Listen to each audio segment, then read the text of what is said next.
On Capitol Hill, a border security bill failed once again to advance out of the Senate. The bill needed 60 votes to pass, but failed by a 43-50 vote.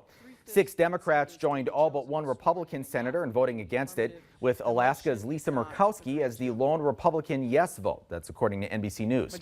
Montana's Democratic Senator Jon Tester called it a common sense bill, while earlier this week, Republican Steve Daines called it a political stunt. North Dakota's 2 Republican U.S. senators voted against the bill. John Hoeven saying the bill had incentives that increase illegal immigration, adding the Biden administration does not need more laws to secure the border. They need to enforce our existing laws. For his part, Kevin Cramer saying Senate Democrats' sudden interest in the border is a half-hearted reaction to the realization the American people know they helped foster this crisis. Now, a similar bill failed in the Senate back in February by a more narrow 49-50 margin, but still short of the 60 votes needed. We reached out to a spokesperson for the North Dakota Democratic NPL Party for reaction, and we'll update as we learn more.